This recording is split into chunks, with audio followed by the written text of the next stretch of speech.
There I was standing on that dusty road, watching that woman in her designer suit point at my John Deere tractor strapped to the flatbed truck while she screamed about property values. That's when I told her, "That tractor you're towing isn't just mine, ma'am. It belongs to the United States military." The look on her face? Priceless. How quickly can an HOA president's power trip turn into a federal offense? I'm about to show you. At 68, after 30 years serving my country in the Army Corps of Engineers, I finally claimed my small piece of the American dream, 40 acres of fertile land on the outskirts of peaceful Meadowbrook, Virginia. These rolling fields had been family farmland for generations before developers started buying up neighboring parcels for what they called premium planned communities. Martha, my wife of 42 years, and I were meticulous during the purchase. Our property bordered the newly established Willow Creek Estates, HOA community, but wasn't incorporated within it. I still have the paperwork where our real estate agent, Jim Donaldson, explicitly confirmed our agricultural activities were protected under grandfathered county zoning laws dating back to 1952. This is still classified as agricultural land, Frank, Jim had said. They can build all the fancy developments they want around you, but your right to farm this land is protected by Virginia state law. That's all I wanted, to tend my crops, raise my cattle, and spend my golden years working the land in my workshop-converted barn that stands about 300 yards from our modest two-bedroom farmhouse. Martha had her quilting circle on Tuesdays, I had my veterans coffee group on Thursdays, and we had Sunday dinners with our daughter's family who lived just 20 minutes away in Riverdale. The crown jewel of my operation was my John Deere 5075 e-utility tractor, a military-grade model I'd earned through the Department of Defense's Veteran Equipment Preservation Program. This little-known initiative, established in 2012, loans specially equipped tractors and farming equipment to qualified veterans who maintain them for both agricultural use and educational purposes. Every quarter, I'd host visits from local schools where children could learn about farming, engineering, and military history. The paperwork was exhaustive and explicit. While I was the caretaker responsible for the vehicle's maintenance and preservation, it remained the property of the United States government. Each quarterly inspection by the DoD representative reinforced this arrangement. "You're doing good work here, Frank," Major Williams had told me during his last visit. "Teaching these kids about their heritage, both agricultural and military, that's something special." For the first 8 months, everything was perfect. Then Cynthia Davenport moved into the largest house in Willow Creek Estates and set her sights on neighborhood leadership. Cynthia Davenport was 55, a former pharmaceutical executive who'd taken early retirement after her company merged with a larger corporation. According to neighborhood gossip, she'd received a substantial golden parachute and was determined to transform our rural community into something resembling her former Connecticut suburb. Her election campaign for HOA president featured professionally printed yard signs proclaiming increasing property values through premium aesthetic standards, a slogan that made my neighbor Bob Watson mutter. Translation: make this place too expensive for the locals who've been here for generations. 2 weeks after winning the election with just 32 votes, Cynthia's first official act was distributing a memo to all Willow Creek residents and adjacent property owners. The 4-page document, bearing the association's newly designed gold embossed logo, laid out her vision: unsightly equipment, unauthorized livestock, improvised structures, and rural eyesores negatively impacting Willow Creek property values will no longer be tolerated under the Enhanced Community Standards Initiative. Though my property wasn't under HOA jurisdiction, the final paragraph claimed their covenants extended to visual corridors affecting community aesthetics as viewed from association roadways and common areas. When a memo arrived, Martha sighed. Here we go. Another city person who wants country views without country living. Being a firm believer in addressing concerns directly, I invited Cynthia for coffee the following Saturday. She arrived in a white Range Rover, dressed in a navy blue business suit that looked completely out of place in our rural setting.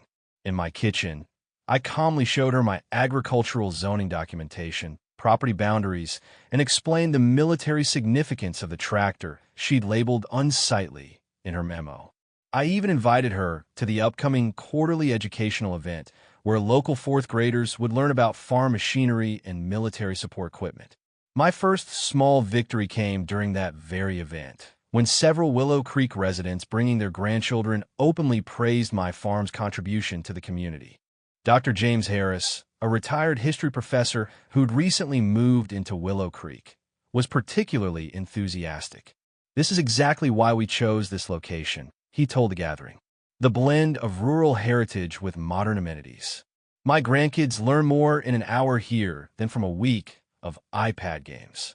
Cynthia stood at the periphery throughout the event, her smile tightening as she watched children climb on the carefully maintained John Deere under my supervision.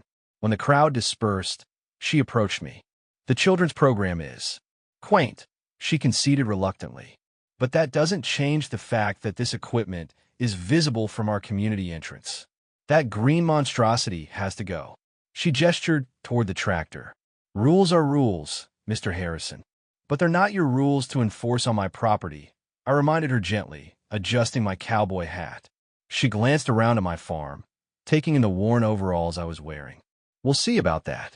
Cynthia's campaign intensified with methodical precision. First came weekly certified letters demanding removal of what she termed derelict machinery and non-conforming equipment.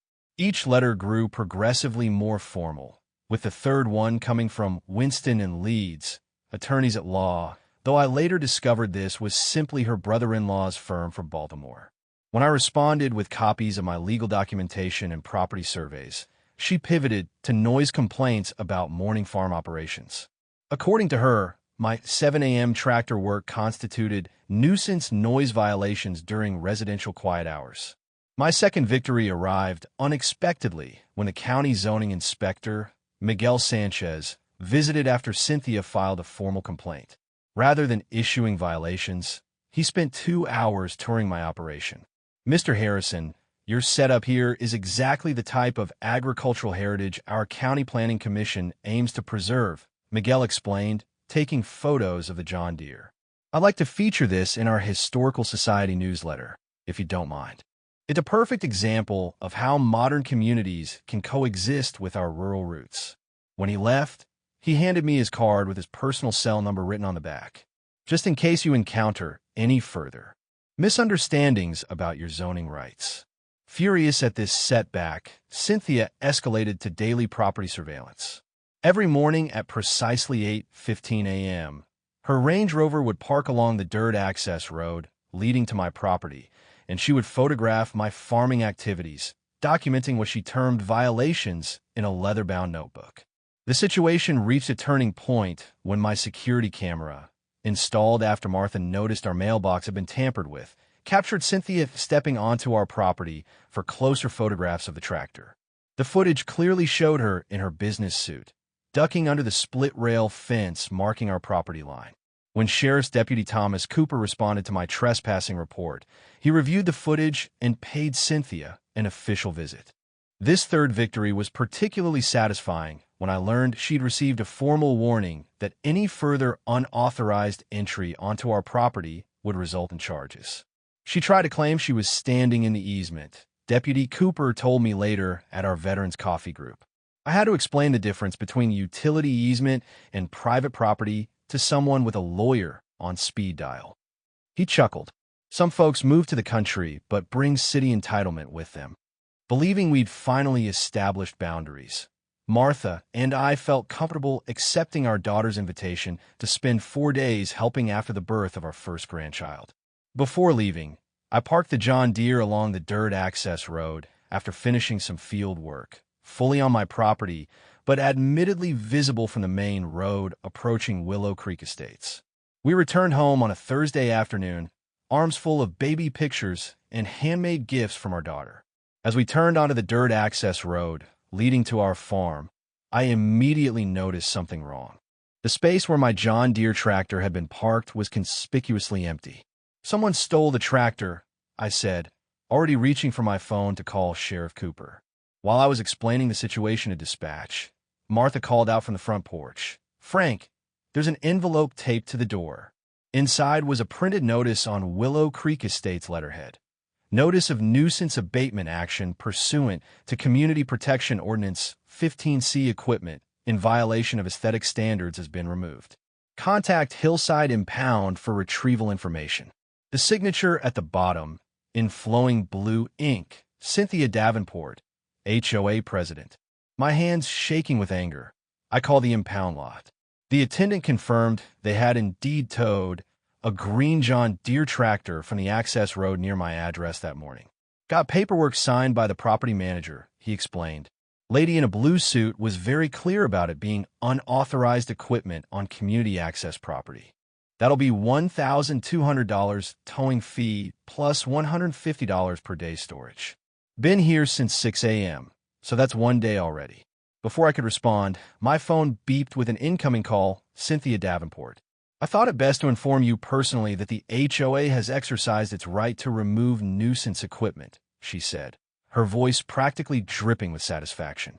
The community entrance looks so much better already. Cynthia, you had no legal right. If you want that eyesore back, you'll need to pay the impound fees and sign an agreement never to bring farm equipment onto the access road again. Oh, and our attorney will be contacting you about reimbursing the HOA for the cost of removing your fence post, which was improperly placed near a community access point. That tractor isn't just my property, I started to explain. It's not property at all, Mr. Harrison, she interrupted. It's an eyesore, and now it's gone. Have a pleasant afternoon. The call ended. What Cynthia didn't understand, what she couldn't have known, was that the John Deere sheet had displayed clear government property tags with explicit warnings against unauthorized removal or tampering. The placard on the driver's side clearly stated, "Property of U.S. government. Unauthorized use prohibited. POS Reg 4145.19, R2. This wasn't just illegal trespassing or theft. It was unauthorized seizure of federal property, a whole different category of legal problem. My hands were still shaking as I called Major Williams at the Department of Defense Veterans Equipment Program. I expected to leave a message. Instead, he answered on the second ring. Frank, everything all right with the John Deere? I explained the situation as calmly as I could, reading off the impound information and forwarding the security camera footage of Cynthia's previous trespassing incident. Stay put, he said after a moment of silence. Document everything. Take photos of the property boundary where the tractor was taken, and don't contact this HOA person again. I'm making some calls. By 8 a.m. the following morning, much earlier than I expected, a government SUV pulled into my driveway, followed by 2 military police vehicles and a civilian sedan. Major Williams introduced me to Captain Sarah Jensen from the Judge Advocate General's Corps, 2 MPs, and Mr. Terrence Blackwell from the Department of Transportation's Federal Highway Administration. For the next hour, they conducted what felt like the most thorough interview of my life. They examined the property line markers, reviewed my security footage, and made copies of every piece of correspondence with Cynthia and the HOA, including the impound notice. This isn't just about your tractor, Mr. Harrison, Captain Jensen explained as she organized the documentation.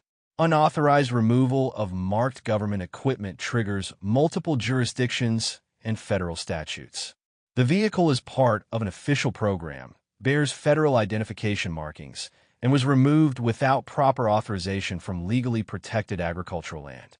Mr. Blackwell nodded gravely. The Department of Transportation gets involved because they used a commercial towing company on public roads to transport government property without proper authorization or permits. Each of these elements constitutes a separate federal issue.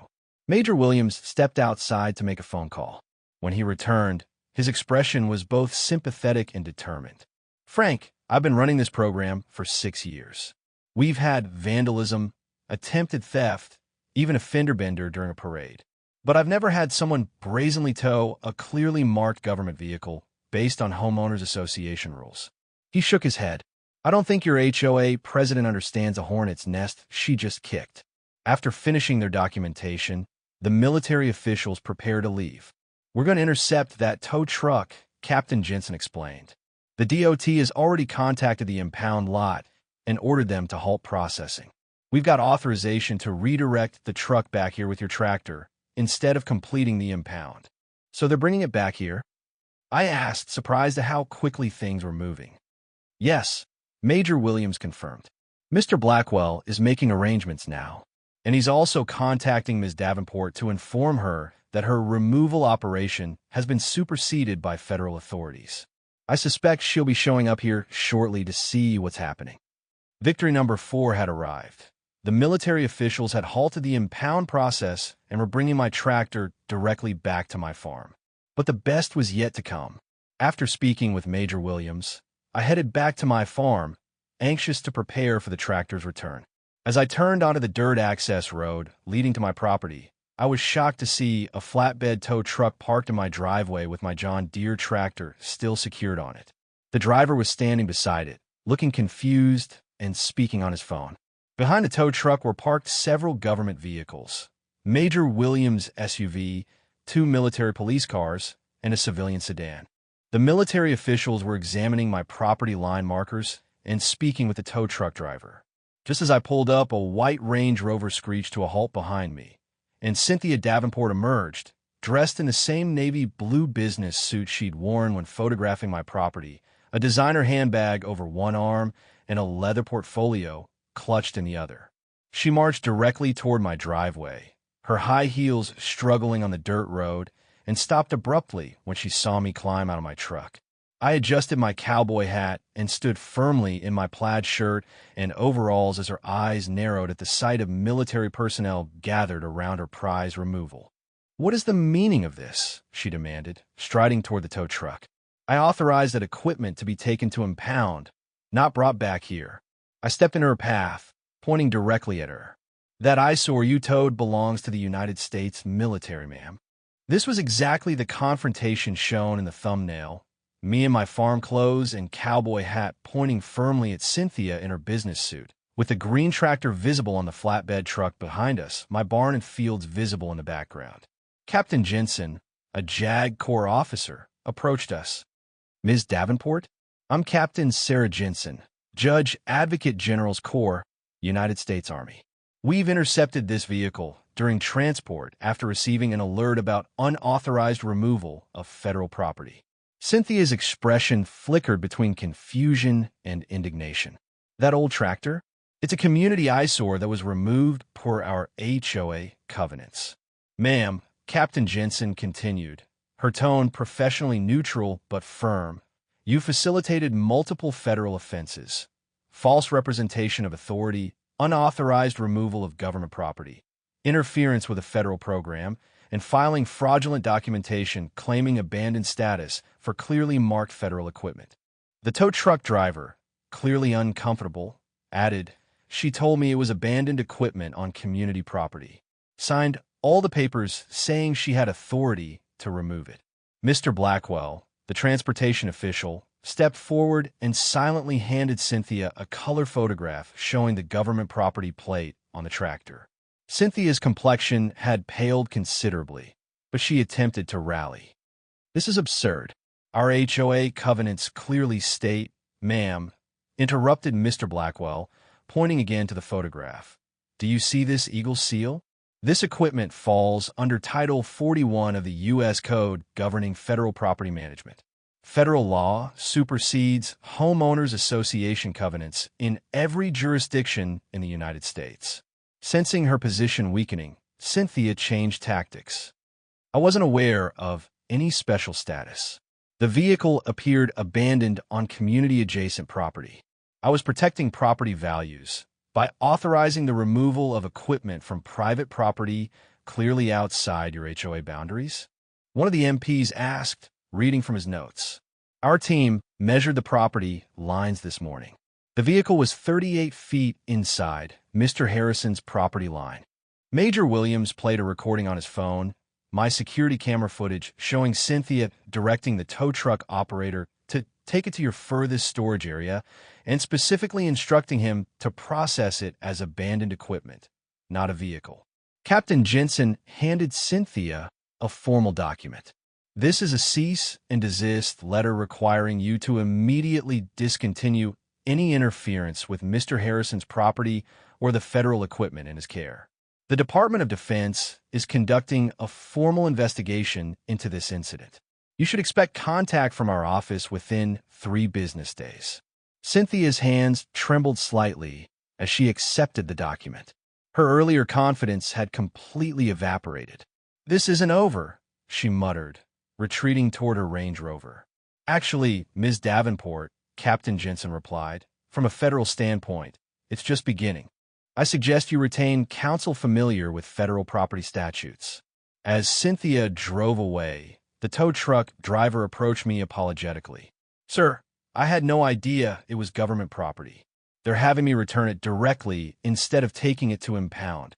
This 5th victory, watching Cynthia's face as she realized the magnitude of her miscalculation during our confrontation in my own driveway, provided a satisfaction I hadn't anticipated. News travels at remarkable speed in small communities. By evening, my phone was buzzing constantly with text messages and calls from neighbors who had witnessed the military vehicles at both my property and the impound lot. Robert and Helen Garson, a retired couple who had been fined $500 for planting unapproved native wildflowers along their backyard fence, stopped by with a homemade apple pie. "We've been waiting for someone to finally stand up to that woman," Helen confided. The Mitchell family, who faced daily penalties because their 16-year-old son's basketball hoop was 2 inches taller than regulation height, brought over a bottle of wine and countless questions about how I'd managed to bring federal authorities into the situation. Most surprising was the call from Robert Shun, a retired federal judge who had purchased one of the largest homes in Willow Creek just 3 months earlier. "Mr. Harrison, we haven't officially met, but I've admired your property and attended one of your educational events with my grandchildren. This HOA situation has gotten out of hand. Would you be opposed to my organizing a community meeting to address governance issues?" Within 48 hours, a formal notice went out to all Willow Creek residents announcing an emergency HOA meeting at the community clubhouse. The attendance was unprecedented. Over 90% of homeowners, plus 2 reporters from the local newspaper who had caught wind of the federal involvement in what they were calling Tractorgate. Victory number 6 arrived as I sat quietly in the back of the packed room, listening as dozens of residents shared their experiences of intimidation, arbitrary rule enforcement, and what Judge Chun characterized as governance overreach bordering on abuse of authority. The meeting, scheduled for 1 hour, stretched to 3 as years of pent-up frustration poured out. Neighbors who had never spoken to each other discovered shared grievances. The committee heads appointed by Cynthia squirmed uncomfortably as residents questioned decision-making processes that had apparently bypassed proper board approval. The most damning revelation came from Walter Phillips, the HOA treasurer, who confirmed that Cynthia had used HOA funds to pay Hillside Impound without board authorization. The expenditure was logged as community beautification, he explained, projecting the accounting spreadsheet on the wall. But no beautification proposal was ever presented to the board. Further examination revealed similar unauthorized expenditures coinciding with actions against other neighboring properties, including hiring a private company to trim trees on non-HOA land and installing security cameras specifically aimed at properties Cynthia had targeted for aesthetic improvement. Cynthia didn't attend the emergency meeting. Her resignation letter, delivered by courier to Judge Chun an hour before proceedings began, cited personal health concerns as the reason for her immediate departure, both from the presidency and the community. The spontaneous applause lasted nearly a minute when Judge Chun read aloud. The interim board, headed by Judge Chun, immediately voted to suspend all pending violation notices and fines for review, create a transparent review process for community standards, establish proper boundaries with neighboring properties, initiate a forensic accounting review of all expenditures under Cynthia's presidency. But the most surprising outcome came after the formal meeting adjourned. Several Willow Creek residents approached me not to complain about my farm, but to express appreciation for the educational programs I'd been running. Margaret Turner, a retired elementary school principal, asked if I would consider expanding the quarterly events. "Many of our residents moved here specifically for the rural character," she explained. "We don't want to become another soulless subdivision." 3 residents, a retired agricultural science teacher, a master gardener, and an architectural historian, volunteered to help establish a community garden on an unused parcel of HOA land. Judge Chun immediately authorized a feasibility study. Victory number 7. The new interim board unanimously voted to create more balanced guidelines and establish a community heritage committee to protect both property values and local agricultural character, with me invited to serve as an advisory member. Major Williams called 3 days later with an update on my tractor, which had been transported to the nearest military base for inspection. Just minor damage from improper towing, he reported. We're servicing it completely and will return it next week. He paused before adding, the JAG office asked me to inform you that Ms. Davenport has agreed to a substantial settlement to avoid federal prosecution. The funds will go toward expanding our veteran equipment program to include more educational resources. Your incident actually helped us secure additional funding. When I asked about criminal charges, he explained that since the equipment was recovered without permanent damage, and since Cynthia had agreed to financial restitution and signed a formal admission of wrongdoing, the military had decided not to pursue criminal prosecution. Sometimes the warning shot across the bow is sufficient, he said. Cynthia listed her house for sale the following week, with a real estate listing emphasizing quick closing preferred. Her real estate agent later told Martha the grocery store that she'd purchased a high-rise condo downtown with, ironically, even stricter HOA regulations. Apparently, she likes rules, the agent confided, just not when they apply to her. My relationship with Willow Creek transformed completely in the following months.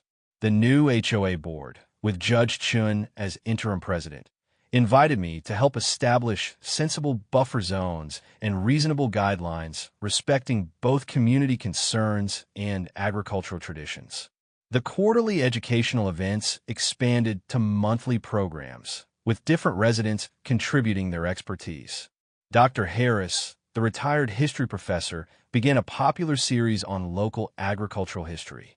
Master gardeners from the community helped establish demonstration plots where children could plant their own vegetables. The final victory came 6 months later, when Willow Creek Estates received a Regional Community Planning Award for their innovative Agricultural Heritage Integration Initiative, a program that now brings residents together for seasonal harvest festivals, educational workshops, and community gardening projects. The plaque, prominently displayed in the clubhouse, includes a small photograph of my John Deere tractor with children gathered around it during a demonstration of simple machines. My military-owned John Deere sits proudly near my workshop now, freshly restored to its original green with government identification numbers clearly visible. Twice yearly, veterans from 3 counties gather here for what has become a popular community event, sharing stories and knowledge with neighbors who now see value in preserving our shared heritage. This confrontation was never just about an overreaching HOA president or a government-owned tractor. It was about standing firm when wronged, knowing your rights, and finding common ground with neighbors. Sometimes the greatest communities form only after someone is willing to defend what matters. As for the tractor, after the incident, Major Williams arranged for a new, much larger government property stencil that's clearly visible from the road. Property of the U.S. government. Unauthorized removal is a federal offense. Judge Chun chuckled when he first saw it. Best HOA deterrent I've ever seen, he remarked. Some boundaries are worth marking clearly. I couldn't agree more.